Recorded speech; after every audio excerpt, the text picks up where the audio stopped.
Olá! Hoje tenho uma super história para te contar, a história de Teodora, que nasceu aproximadamente no ano de 495 em Constantinopla, e foi a mulher por quem um imperador mudou a lei do Império Bizantino. Já deixe seu like, já observe como você pode estar nos ajudando a manter o canal. Sua colaboração é muitíssimo importante, precisamos dela. E desde já, eu agradeço o carinho de todos vocês. Alguns dos cronistas posteriores colocam seu nascimento na ilha de Chipre ou mais provavelmente na Síria. Seu pai era um homem pobre chamado Acácio. O nome de sua mãe se perdeu na história.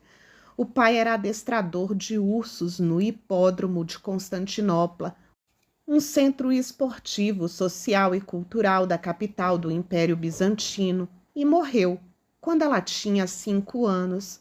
Acácio deixara 3 filhas, Comita, Teodora e Anastácia.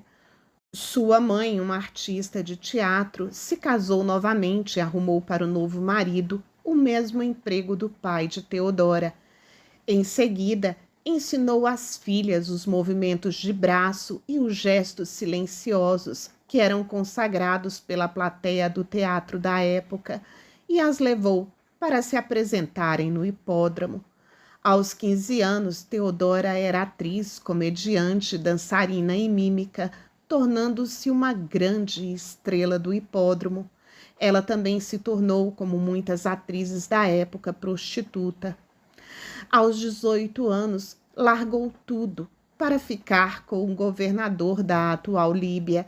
O casamento não durou muito tempo. Em seguida, ela retornaria a Constantinopla para viver numa comunidade no deserto. A experiência fez dela uma devota do monofisismo, vertente do cristianismo que acredita que Jesus é totalmente divino e não divino e humano, como sustenta a Igreja Ortodoxa e a Igreja Católica. Como consequência, ela renunciou oficialmente à sua vida como atriz e, quando voltou à capital do império, foi morar perto do palácio para ser tecelã.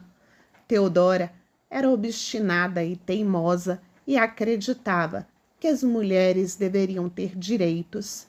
Esta visão das mulheres em si era controversa naquela época, que era essencialmente uma sociedade patriarcal. A proximidade com o governo levou Teodora a Justiniano, que logo se apaixonou por sua encantadora beleza e forte personalidade. Ela tinha 21 anos e foi então que conheceu Justiniano. Ele havia sido promovido a comandante dos escultores, unidade militar que atuou como guarda imperial e cujos comandantes tinham grande poder na capital do Império Constantinopla, atual Istambul. Ocupava altos cargos no governo quando conheceu Teodora. Apesar da diferença de idade e personalidade, os dois formavam o casal perfeito. Ela era linda, segura de si e com a língua afiada. Já ele era reservado, avesso a sorrisos e não tão bonito. O problema era legal. Naquela época era proibido um funcionário do governo se casar com uma atriz, profissão que era sinônimo de prostituição, mesmo que ela não atuasse mais. Embora Justiniano tivesse poder e grande influência sobre o seu tio, a imperatriz Eufêmia, sua tia, se recusou a aceitar o casamento. Dizem que ela se via refletida em Teodora, porque seu passado também era, entre aspas, vergonhoso. No entanto, logo após a morte de Eufêmia, Justino concordou em mudar a lei. Eles se casaram em 525. Nessa época, ela já tinha uma filha, cujo nome se perdeu. Justiniano a tratava, assim como o filho dela, Anastácio, como sendo legítimos. Contudo, as fontes discordam sobre se ele seria ou não o pai dela. Outras fontes dizem que ela teve somente um filho antes de conhecer Justiniano. Esse filho teria sido criado por seu pai e nunca teria conhecido a própria mãe.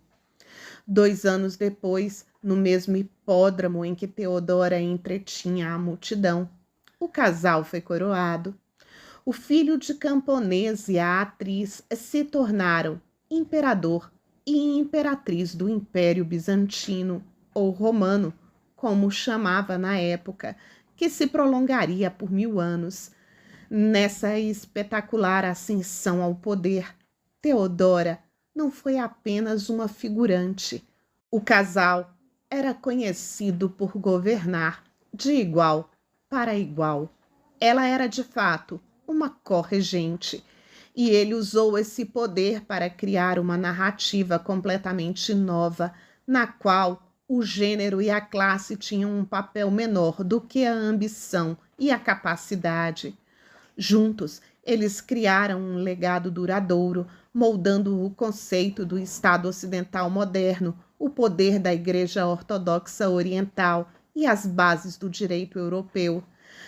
As seções que se referem às mulheres revelam a influência de Teodora, particularmente quando se trata de um status legal. Para Teodora, a prostituição era uma questão de justiça social, em vez de um problema moral pessoal. Ela abordou o papel da desigualdade econômica na adoção dessa ocupação. Teodora participou da criação de um convento em que as prostitutas que desejassem recomeçar suas vidas de outra forma pudessem se sustentar. Ela atuou em prol dos direitos das prostitutas, fechando bordéis, criando abrigos e aprovando leis para proibir a prostituição forçada. Ao mesmo tempo, também aboliu uma lei que permitia que as mulheres fossem mortas por cometer adultério. O historiador Warren Tradgold a chama de protetora das mulheres, pois ela usou sua influência para ajudá-las a ganhar direitos. Ela também é lembrada pelas narrativas populares como protetora e defensora dos pobres e fragilizados. Mesmo após sua morte, o status das mulheres no Império Bizantino era considerado muito superior ao das mulheres no Oriente Médio e na Europa.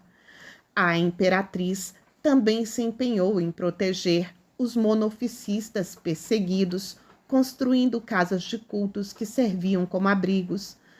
Teodora se mostrou uma governante hábil durante as revoltas de Nica. Ela e seu marido reconstruíram e reformaram Constantinopla e fizeram dela a cidade mais esplêndida do mundo por séculos. Juntos, eles construíram aquedutos, pontes e mais de 25 igrejas, incluindo a Basílica de Santa Sofia, a Igreja da Santa Sabedoria, que foi a maior igreja da época e um dos principais ícones da arquitetura bizantina.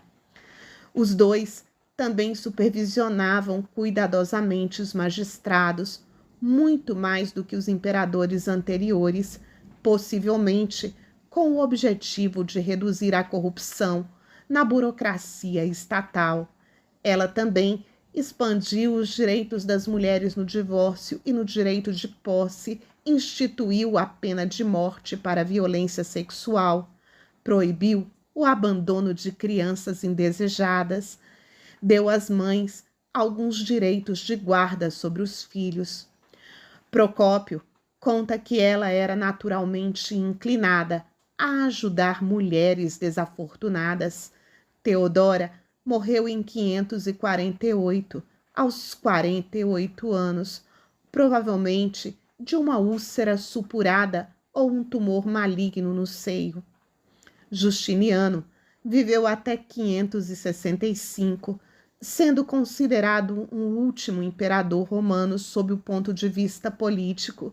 Dizem que ele sofreu profundamente em seu funeral. Sobre Teodora, além de sua piedade, sua beleza também foi elogiada à exaustão.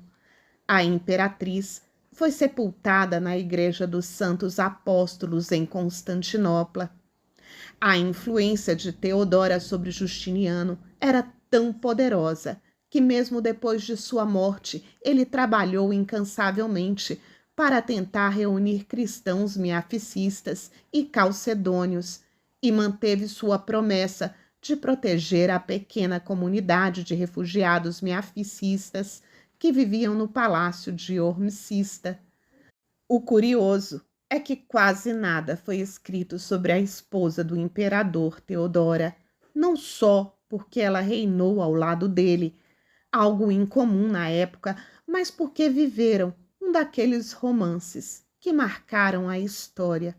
Em contraponto, fontes históricas de um contemporâneo, Procópio, um escriba do general Belisário, revelam um autor que se tornara profundamente desiludido com o imperador Justiniano e com a imperatriz. Para Teodora, Procópio reserva um relato detalhado e picante sobre uma mulher vulgar e insaciável, mas dotada de uma atitude maligna, calculista e insidiosa. Ele chega a alegar que ambos, Teodoro e o marido, seriam demônios cujas cabeças foram vistas deixando os corpos para perambular pelo palácio à noite. Um oficial de seu tempo, Johannes Lindens, citou que ela era superior em inteligência a qualquer homem, reconhecendo as conquistas de Teodora para as mulheres, não como uma moderna liberação feminista para o aborto ou adultério, mas antes como movimento igualitário para dar às mulheres os mesmos direitos legais que os homens, permitindo se divorciarem, possuir e herdar propriedades e defendendo a pena de morte para o estupro. Coisas que elevaram o status das mulheres bem acima do comum na parte ocidental do Império. E agora é sua vez. Te aguardo nos comentários para que você me conte as conclusões desse vídeo. Até lá!